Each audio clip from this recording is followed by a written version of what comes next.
인류 역사상 가장 오래된 질문이자 가장 아픈 질문이 여기 있습니다.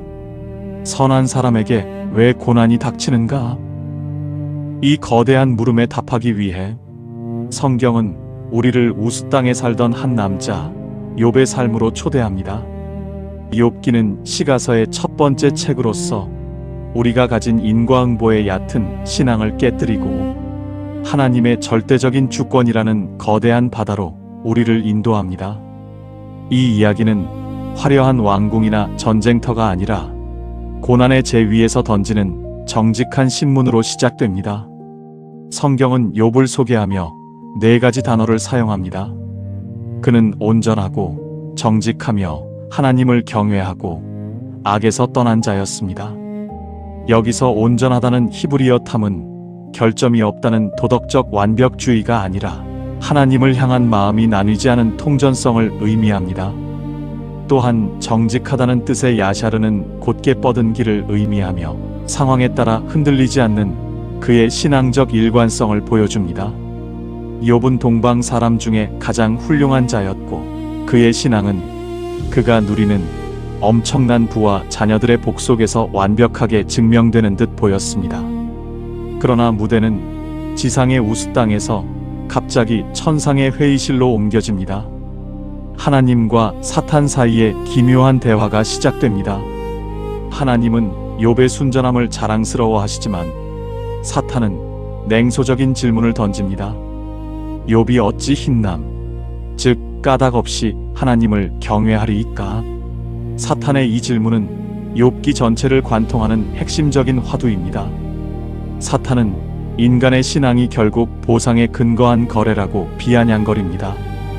하나님이 복을 주셨기 때문에 믿는 것이지 그 복을 거두어 가시면 욥도 반드시 하나님을 욕할 것이라는 주장입니다. 욥기 연구의 권위자인 프란시스 앤더슨은 그의 주석에서 이 장면을 이렇게 설명합니다. 사탄의 도전은 욥에 대한 공격인 동시에 하나님의 성품에 대한 공격이다. 사탄은 인간이 하나님, 그분 자체를 사랑할 수 있다는 사실을 부정한다. 따라서 욥의 고난은 단순히 한 개인의 시련이 아니라 조건 없는 신앙이 가능한지를 증명해야 하는 거대한 우주적 재판이 된다. 앤더슨의 통찰처럼 욥은 자신도 모르는 사이에 하나님과 사탄 사이의 거대한 영적 전쟁의 최전방에 서게 되었습니다. 하나님은 사탄의 도전을 허용하십니다. 단 욥의 몸에는 손을 대지 말라는 조건을 붙이십니다.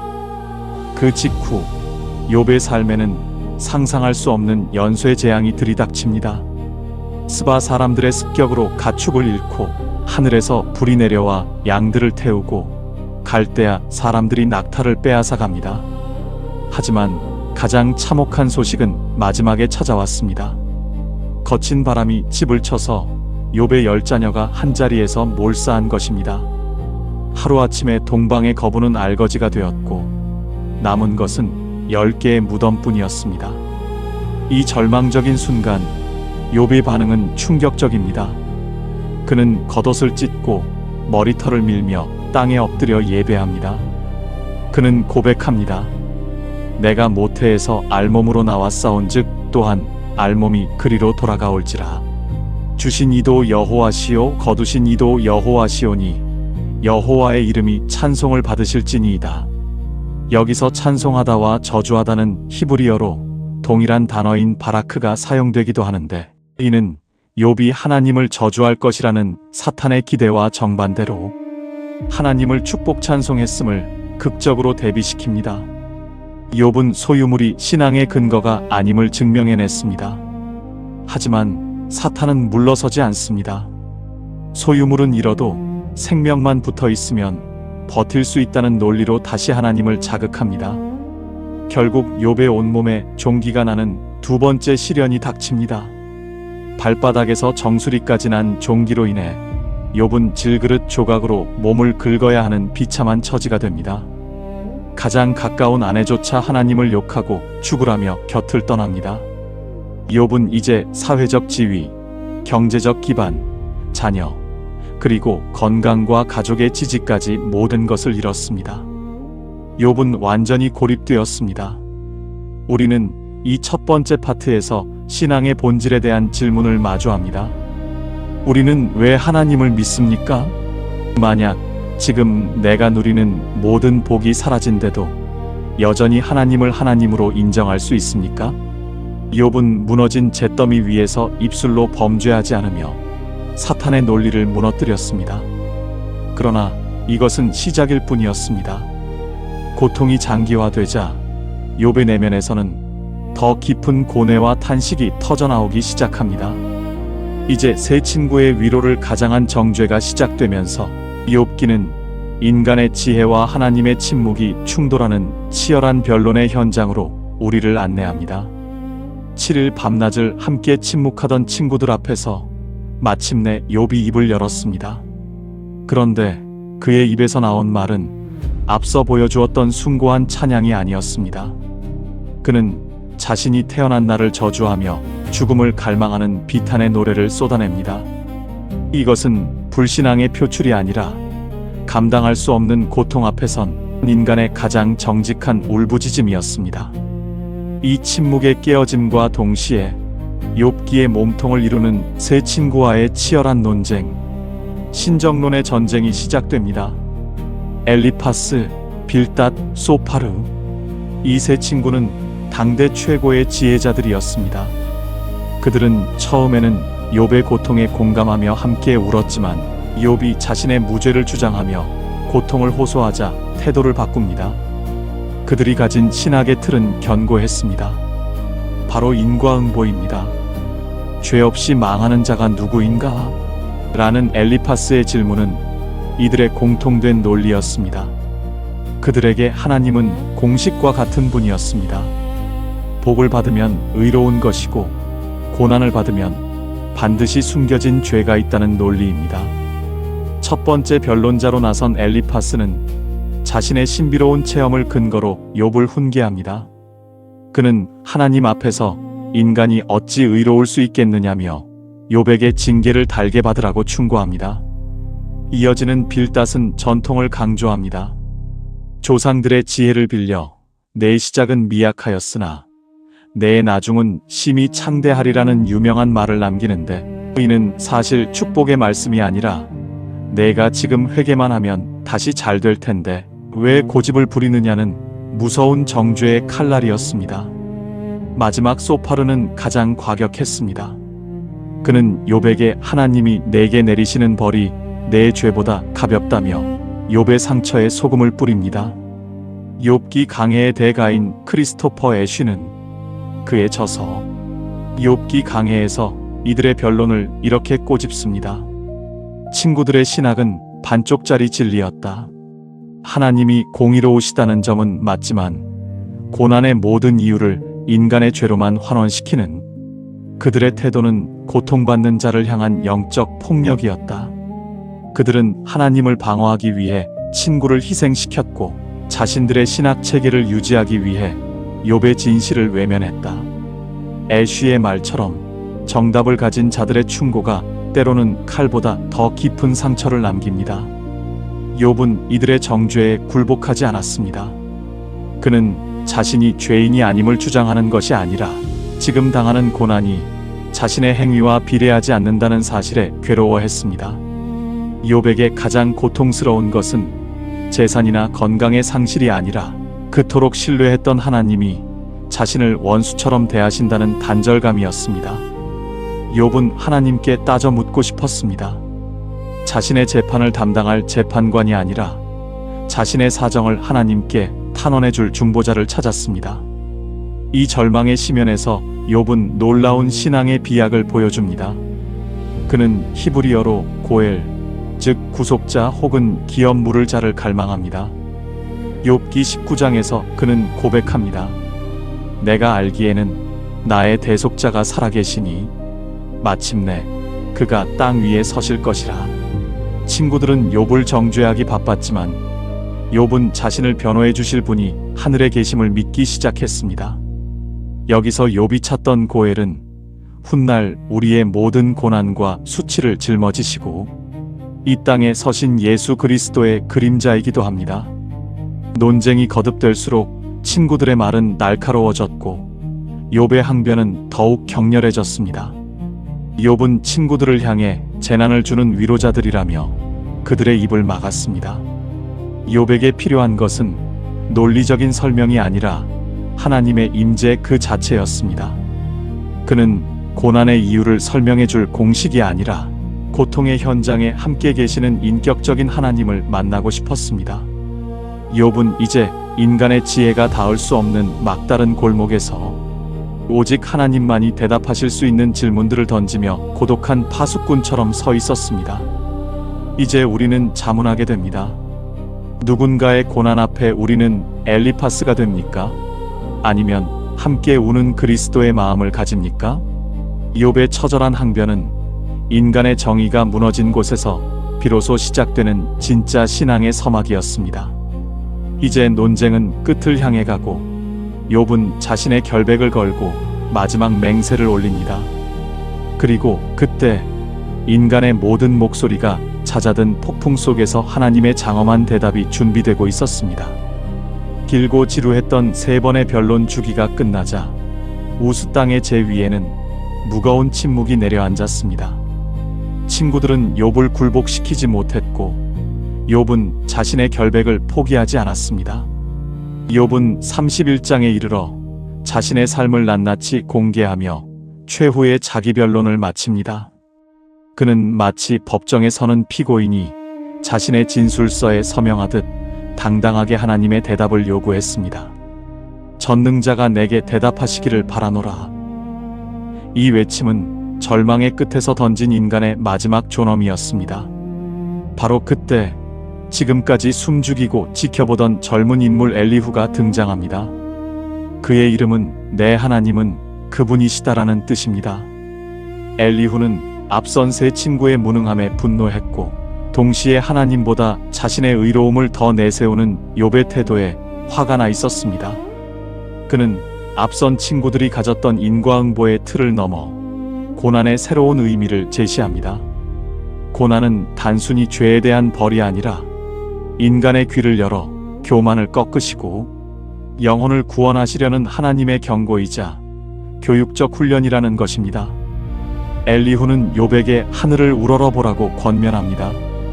인간의 의로움이나 죄악이 하나님께 어떤 영향을 줄 수 없음을 역설하며 하나님의 초월성을 강조합니다. 그는 욥이 처한 고난의 상황을 해결해 줄 답을 내놓지는 못했지만 인간의 논쟁이 막다른 골목에 다다랐을 때 하나님께서 말씀하실 수 있도록 영적인 길을 닦는 세례 요한과 같은 역할을 수행했습니다. 엘리후의 말이 끝나갈 무렵 먹구름이 몰려오고 대자연의 기운이 바뀌기 시작합니다. 구약 신학자 제럴드 젠슨은 그의 저서 욥기 주석에서 이 전환점을 이렇게 묘사합니다. 엘리후의 등장은 인간 지혜의 한계를 보여주는 동시에 하나님의 임재를 위한 서곡과 같다. 그는 욥을 정죄하기보다 하나님의 위대하심을 주목하게 함으로써 욥의 시선을 자신의 상처에서 창조주에게로 돌려놓았다. 이제 욥기는 왜라는 질문에 답하는 책이 아니라 누구를 만나는가에 대한 책으로 변모한다. 젠슨의 지적처럼 욥기는 이제 신학적 토론장에서 하나님의 현현 현장으로 바뀝니다. 마침내 하나님께서 대답하십니다. 그런데 그 방식이 기이합니다. 하나님은 욥이 기대했던 따뜻한 위로나 상세한 이유 설명을 건네지 않으십니다. 하나님은 사하르, 즉 폭풍 가운데 나타나셨습니다. 이는 인간이 감당할 수 없는 하나님의 압도적인 위엄과 거룩함을 상징합니다. 하나님은 욥의 질문에 대답하는 대신 도리어 욥에게 70여 개에 달하는 질문을 쏟아내기 시작하십니다. 내가 땅에 기초를 놓을 때에 내가 어디 있었느냐? 바닷물이 태에서 나옴같이 터져나올 때에 문으로 그것을 가둔 자가 누구냐? 하나님의 질문들은 우주의 창조, 별들의 운행, 거대한 바다의 경계, 그리고 인간이 다스릴 수 없는 야생 동물들의 생태에 관한 것이었습니다. 이 질문들은 욥에게 한 가지 사실을 뼈저리게 깨닫게 합니다. 이 거대한 우주를 질서 있게 운행하시는 하나님의 지혜와 설계는 인간의 좁은 인과응보 논리로 다 담아낼 수 없다는 사실입니다. 우리는 이 세 번째 파트에서 고난을 대하시는 하나님의 독특한 방식을 봅니다. 하나님은 고난의 이유를 설명함으로써 욥을 설득하지 않으십니다. 대신 당신이 얼마나 크고 위대한 분인지를 보여주심으로써 욥의 고통을 삼켜버리십니다. 폭풍 가운데 들려오는 음성은 욥에게 이렇게 묻는 듯합니다. 욥아, 내가 이 거대한 우주를 한치의 오차 없이 다스리고 있다면 너의 작은 인생과 내가 겪는 고통 역시 내 손안에 있다는 것을 신뢰할 수 없겠느냐? 이제 욥은 침묵하며 그 거대한 임재 앞에 엎드릴 준비를 합니다. 하나님의 폭풍 같은 질문이 그치자 욥은 비로소 깨달았습니다.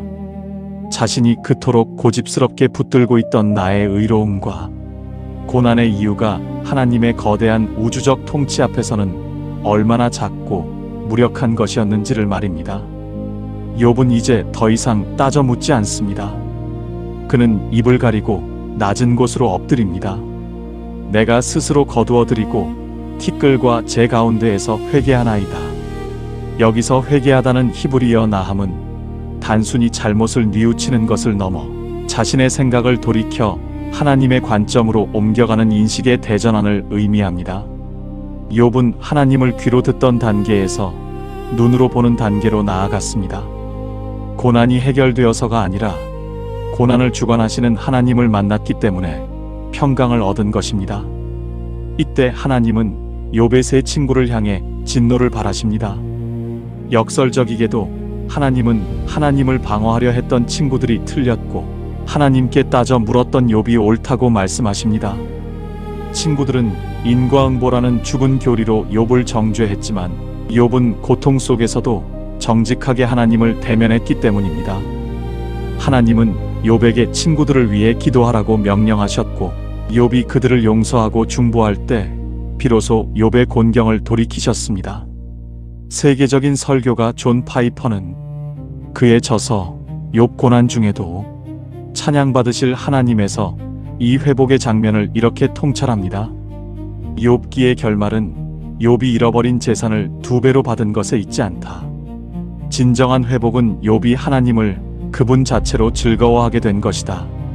사탄은 소유물을 거두면 욥이 하나님을 저주할 것이라 장담했지만 하나님은 욥을 통해 고난 중에서도 하나님 한 분만으로 충분하다는 사실을 증명해내셨다. 욥의 갑절의 복은 보상이 아니라 하나님이 역사의 주관자이심을 보여주는 은혜의 상징이다. 파이퍼의 지적처럼 욥기는 우리에게 보상을 위한 신앙이 아닌 관계의 신앙을 가르칩니다. 욥의 말년은 이전보다 더욱 풍성했습니다. 양과 낙타, 소와 암나귀의 수가 정확히 갑절이 되었고 다시 10명의 자녀를 얻었습니다. 특히 세 딸의 이름인 여미마, 카시아, 케렌합북은 낮의 빛, 향기, 아름다움을 뜻하며 고난의 어둠이 지나가고 찬란한 생명의 빛이 찾아왔음을 상징합니다. 욥은 140년을 더 살며 사대를 보았고 나이가 차서 기운이 다해 죽었습니다. 이는 욥이 단순히 고통을 견뎌낸 자가 아니라 고통을 통해 하나님 나라의 신비를 맛본 완성된 인간으로 생을 마감했음을 보여줍니다. 우리는 욥기 제1편을 통해 고난의 신비를 묵상했습니다. 인생에는 우리가 다 이해할 수 없는 아파르, 즉 티끌 같은 고통이 찾아옵니다. 하지만 그 티끌 속에서도 하나님은 우리를 빚고 계십니다. 고난은 하나님이 우리를 버리신 증거가 아니라 오히려 우리를 당신의 거룩한 대화 상대로 초청하시는 통로입니다. 이유를 알 수 없는 긴 터널을 지나고 계십니까? 욥처럼 하나님 앞에 정직하게 머무십시오. 우리의 비명이 기도가 되고 우리의 탄식이 하나님의 임재와 만날 때 우리는 비로소 우리 인생을 붙들고 계신 거대한 보이지 않는 손을 목격하게 될 것입니다. 폭풍 속에서도 말씀하시는 주님, 인생의 갑작스러운 재난 앞에 왜 나입니까?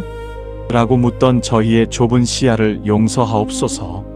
욥이 제 위에서 주님을 대면했듯 저희도 고난의 한복판에서 주님을 눈으로 뵙는 은혜를 허락하옵소서. 나의 의로움을 주장하기보다 하나님의 주권을 신뢰하게 하시고 세상이 말하는 성공과 복의 공식을 넘어 하나님 한 분만으로 충분하다는 고백이 우리 삶에 터져나오게 하옵소서. 이유를 알 수 없는 고통으로 신음하는 지체들을 위로하여 주시고 정죄하는 위로자가 아닌 함께 울어주는 중보자의 마음을 갖게 하소서. 마침내 우리의 곤경을 돌이키시고 갑절의 은혜로 채우실 하나님을 기대하며 오늘이라는 광야를 믿음으로 견디게 하옵소서. 우리의 영원한 대속자이신 예수 그리스도의 이름으로 기도드립니다. 아멘. 오늘 우리는 욥기 전반부를 통해 세 가지 진리를 가슴에 새겼습니다. 첫째, 까닭 없는 신앙의 가치입니다. 사탄은 보상 때문에 믿는다고 조롱했지만 욥은 모든 것을 잃고도 하나님을 예배했습니다. 여러분의 신앙은 보상입니까? 관계입니까? 둘째, 친구들의 정죄보다 욥의 정직한 고뇌가 하나님 앞에 옳았습니다. 죽은 신학에 갇히지 말고 고통 속에서도 하나님을 끝까지 대면하십시오. 셋째, 고난의 해결은 설명이 아닌 임재에 있습니다. 하나님은 이유를 설명하지 않으셨지만 당신이 누구신지 보여주심으로 욥의 고통을 덮으셨습니다. 오늘 영상이 고난 중에 계신 여러분께 작은 빛이 되었다면 구독과 좋아요로 함께 해주십시오. 욥기 2편에서는 욥의 고난이 어떻게 예수 그리스도의 십자가로 연결되었는지 그 깊은 신학적 반전을 다루어 보겠습니다. 시청해 주셔서 감사합니다.